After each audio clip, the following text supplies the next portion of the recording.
Hello বন্ধুরা, গঙ্গাধর আজকের পর্বে আপনারা দেখতে পারবেন মেঘনাথ রিপোর্টারের কল করে সমস্ত তথ্য ফাঁস করে ঠিক তখনই সিকিউরিটি জোন ও প্যারেডের গার্ডেরা বাইরে সংবাদ মাধ্যমে গাড়ি এসে হাজির হয়েছে, যা পরিস্থিতিকে আরো জটিল করে। মিডিয়া চলে আসে, মন্ত্রী ও পুলিশের উপর প্রচন্ড চাপ তৈরি হয়। অর্জুন ও ডিএজি স্যার দ্রুত পরিস্থিতি সামলে দেওয়ার জন্য সাংবাদিকদের দূরে সরিয়ে রাখার নতুন পরিকল্পনা করে। একজন রিপোর্টার ডিএজি সাহেবের রূপালীর বাবা হিসেবে বুঝতে পারেন যে আতঙ্কিত হলে চলবে না। তিনি বাকি শান্ত করার চেষ্টা করেন এবং অর্জুনকে পুরোপুরি সমর্থনা করে যে কোনো সিদ্ধান্ত নিতে। গঙ্গা লক্ষ্য করে যে এত বড় একটা কাণ্ডর পরেও মেঘনাথের মুখে এক রহস্যময় ও কুটো হাসি রয়েছে। তার মনে তীব্র সন্দেহ জাগে, যা পুরো ঘটনার রেপোর্ট মেঘনাথের হাতে থাকতে কন্ট্রোল রুমে বসে টেকনিক্যালি টিম পুরনো কেলার আশেপাশে পুরনো টাওয়ারের লোকেশন ট্রেস করার চেষ্টা করে, কিন্তু টেররিস্টরা অত্যন্ত সচেতন ভাবে তাদের জিপিএস সিগন্যালটি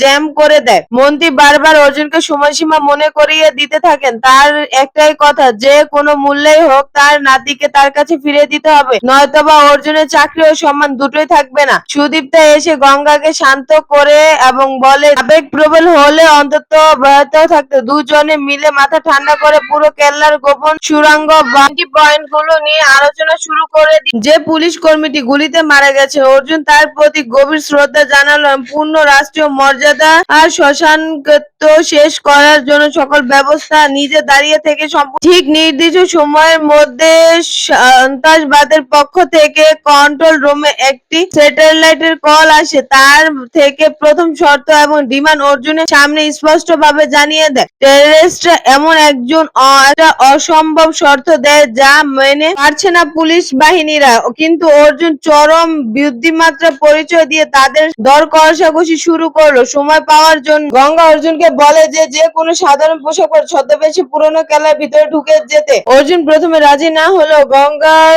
জোর জবরদস্তির কারণে এবং জিদের কারণে তার কাছে শেষ পর্যন্ত অনুমতি নিতে বাধ্য হলো। যে মেঘনাথের আড়ালে দাঁড়িয়ে টেররিস্টদের গ্যাং এর সাথে যোগাযোগ করার চেষ্টা করে, যাতে অর্জুনের এই অপারেশন যে কোনো মূল্যে ব্যর্থ হয়ে যায় এবং অর্জুনের উপর দোষ বরাদ্দ হয়। অর্জুন তার বিশ্বস্ত টিমের নিয়ে সমস্ত সতর্কতার সাথে পুরনো কেল্লার চারপাশে ঘেরাও করে। তারা কোনো রকম শব্দ না করে খুব নিখুঁত ভাবে ভেতরের দিকে এগিয়ে যেতে থাকে। কেল্লার এক অন্ধকার ভূখণ্ডে উপালি ও মন্ত্রীর নাতিকে বেঁধে রাখা হয়। উপালি ছোট শিশুটিকে সাহস জোগাতে থাকে এবং নিজে ভেঙে না পড়ে পালানোর সুযোগ খুঁজতে থাকে।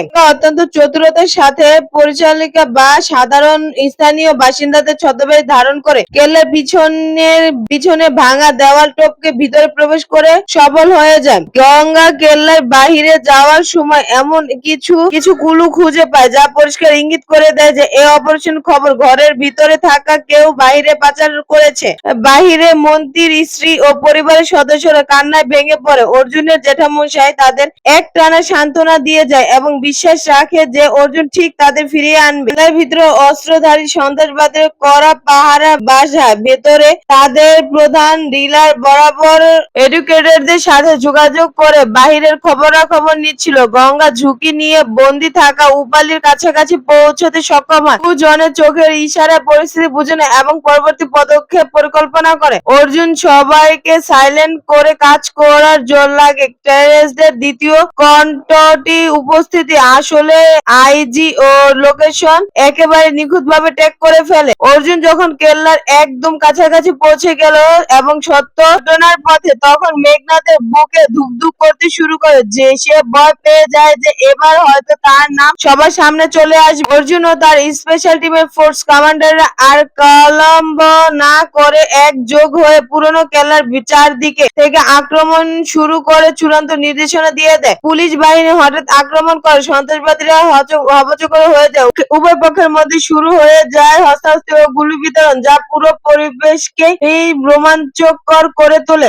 গুলাগুলির মধ্যে গঙ্গা সরাসরি সেই ভূখণ্ডের দিকে পেরিয়ে যেখানে উপালি ও শিশুটিকে আটকে রাখা হয়েছে। সে সাহসিকতার সাথে তাদের দড়ি খুলে দিল এবং প্রধান টেররিস্ট লিডার বুঝতে পারে যে তারা হেরে যাচ্ছে। তাই সে উপালিকে জিম্মি করে ছাদ দিয়ে পালিয়ে যাওয়ার চেষ্টা করে, কিন্তু ঠিক সেই মুহূর্তে সেখানে অর্জুনের সাথে প্রধান সন্ত্রাসবাদী হাতাহাতি লড়াই শুরু হয়ে যায়। অর্জুন নিজের জীবনে পরোয়া না করে অত্যন্ত দক্ষতার সাথে তাদের সাথে লড়াই করতে থাকে। পালানোর সময় এক টেররিস্ট গঙ্গার দিকে বন্দুক তেড়ে করলো। সুদীপ্তা বা অন্য কেউ এসে সময় মতো গঙ্গাকে বাঁচিয়ে নিল এবং বিপদ এড়িয়ে গেল। উদ্ধারিত হওয়ার মোবাইল বা কল রেকর্ড চেক করে অর্জুন দেখতে পায় যে কেল্লার ভেতরে সমস্ত সিকিউরিটি কোড এবং পুলিশের মুভমেন্টের মেঘনাদের নাম্বার থেকে পাঠানো হয়েছে। তখন সন্দেহ হলো